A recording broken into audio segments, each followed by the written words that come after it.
So you're about to watch a video on how to troubleshoot some basic stuff on, well, it's on a Goodman furnace. I would imagine it would work on a lot of other ones, just so residential furnace. This one happens to be a 2-stage and also an 80% furnace, which means not quite as efficient. It'll have a metal stack coming out of it as opposed to PVC.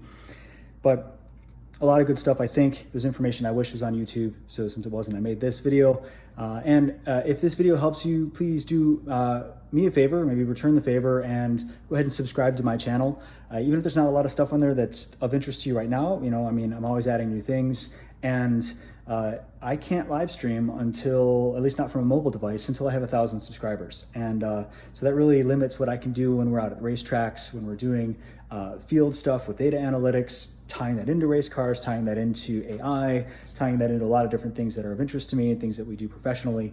So again, if you don't mind, you know, go ahead and click the subscribe button. I really appreciate it. I promise not to spam anybody. Okay, cheers. Thanks everybody. I hope you enjoy the video. Hey, so I spent the last couple of days without heat in my house. I live just outside of Chicago. It's the end of January and it's been single digits every night. So that's been a little unnerving. We did get it fixed. Actually, I just fixed it a few minutes ago, and I thought I would put together a little video to help anybody else for a couple of reasons. For one thing, you can't always get somebody out right away.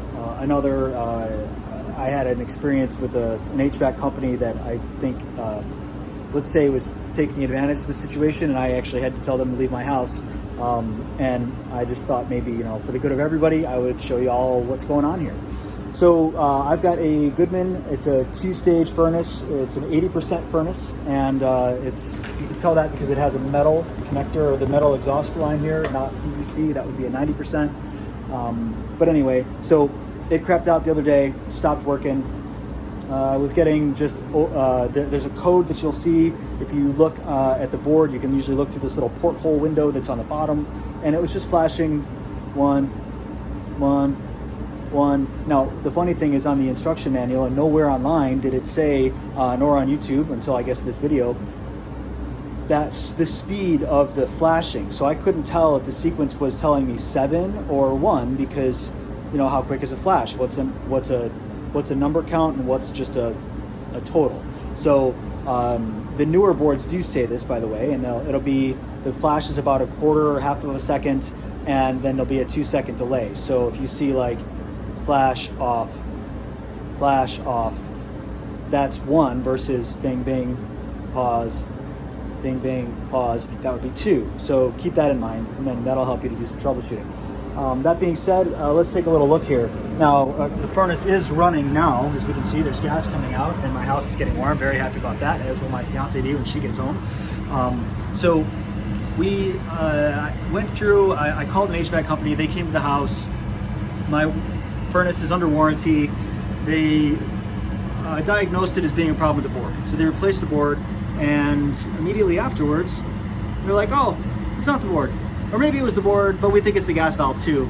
And then what they wanted to do was, they showed up to my house a little over 2 hours late. I called them at 8 in the morning. They said they'd be there between 11 and 1.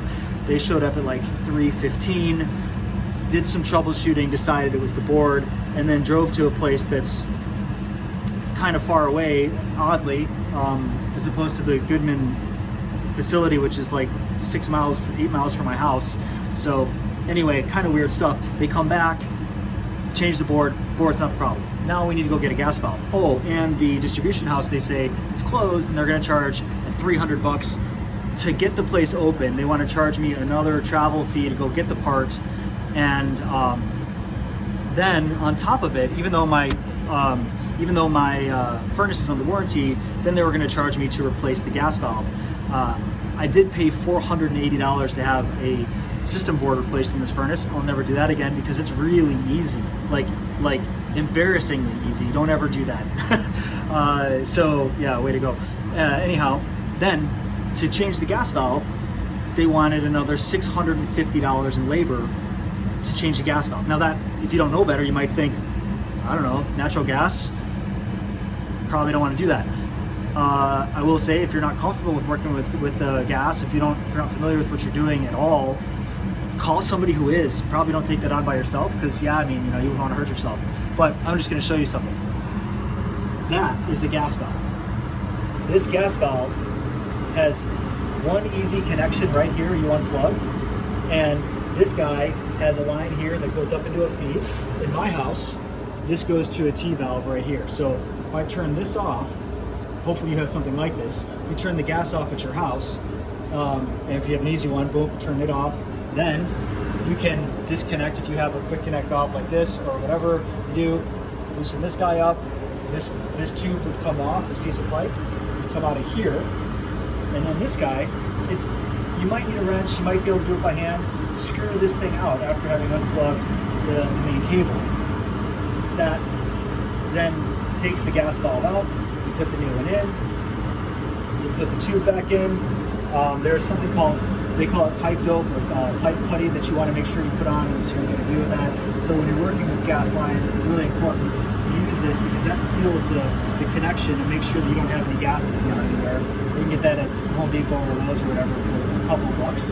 And so this, changing out this valve, having never done one before, with some basic wrench tools, basic just plumbing tools, took me 15 minutes.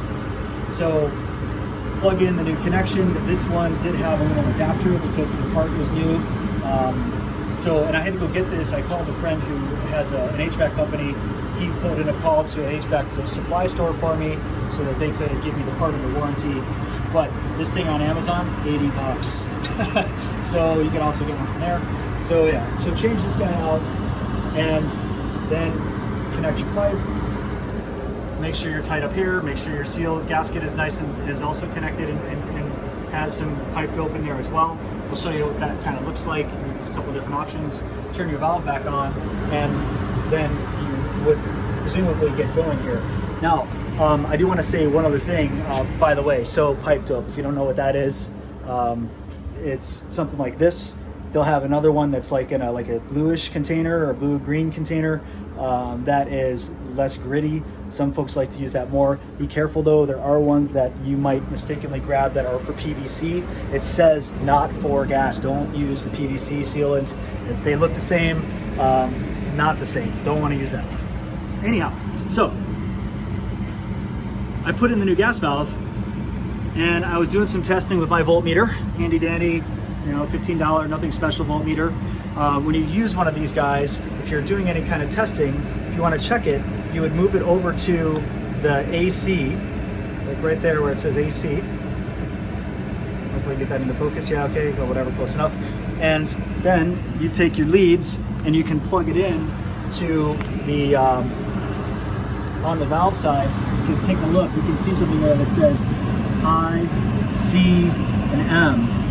So that's reading, what are you going to do with that there? That's reading, so for the valve controls, high, and then C for common, M, medium. It might have another words, but high and C are the things to note the most of. So if you get your leads into that, just one in, and then you can get another in, or you can unplug this guy and plug in this way right into it.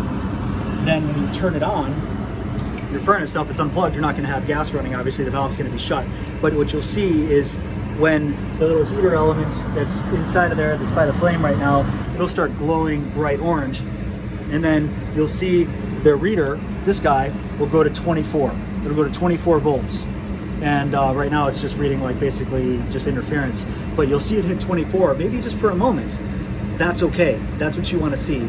If you plug into the M, you might only see, actually you might even see 27 volts. Now that I think about it, that's what I was seeing too. But at least 24. On the M side, you might see 14 volts, 16 volts, something like that.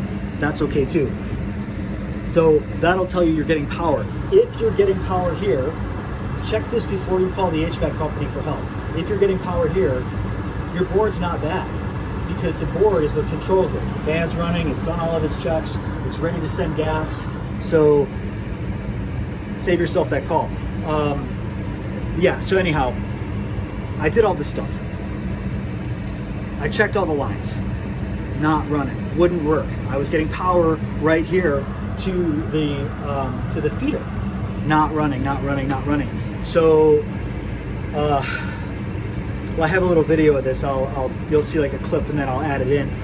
Something kind of funny. There is a way to do it to get this thing to work. I can't promise it would work for everybody. And this is a brand new gas valve, brand new, first time used today. Wouldn't work. It was installed yesterday. I took it out. I cleaned it. Not like a lot. I like take it apart, but I just make sure there's nothing in it. Put it back on and in. No joy. I can even hear it. That's one other thing. You might hear it when it turns on. Like the glow valve thingy, the glow plug will come up, and then you'll hear this guy go like, just like a little dunk, just a little quiet sound. It's not super loud. It's not like the older ones where you hear a lot happening in there. So if you hear that, it's, there's something happening. You can hear the movement, the valve opening and closing. So mine it was just giving up. It wasn't working. And I took the other end of my screwdriver, and as this guy in there was glowing bright red and it was getting to the end of its cycle and not opening, I just started tapping. Not like, it wasn't like beating it. I mean, there's no dents, you can see that, but just hitting, tapping, whack, and then gas turned on. And I was like, no way. So yeah, so the gas is on. I turned it off, turned it back on, it started by itself. Fist pumping, super happy. Waited a minute, actually told my fiance, hey, we got heat in the house again. And then I decided to test it again. Guess what? Didn't work. Sorry. So turned it back on, recorded it, actually got the video of me bumping the thing, getting it to start.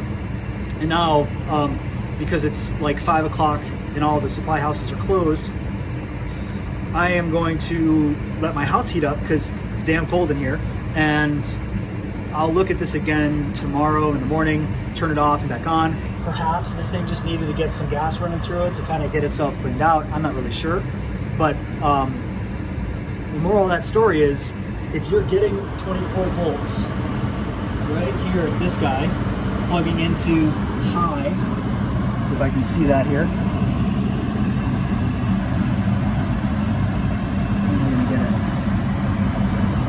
Yeah, there we go.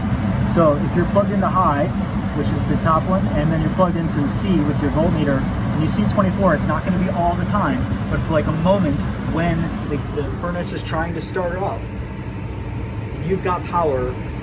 The problem is not a lot of other things. It's not going to be the board. There's going to be testers that come through. There's all sensors that check everything. Is the fluid valve? Is the fan running? All this stuff. It checks all that for you. So if you get that far, not the board, maybe carefully at your own risk, give her a little tap through, boom, boom, boom, boom, boom, here when it's trying to start up, and see what it does. I mean, I guess on the other hand, if your gas valve is busted anyway, if you hit it, what's it gonna do? Break? So good luck. I hope that helped everybody. I wish this video existed before when I was having this problem, so that's why I made it. Cheers.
What the hell? It's so funny.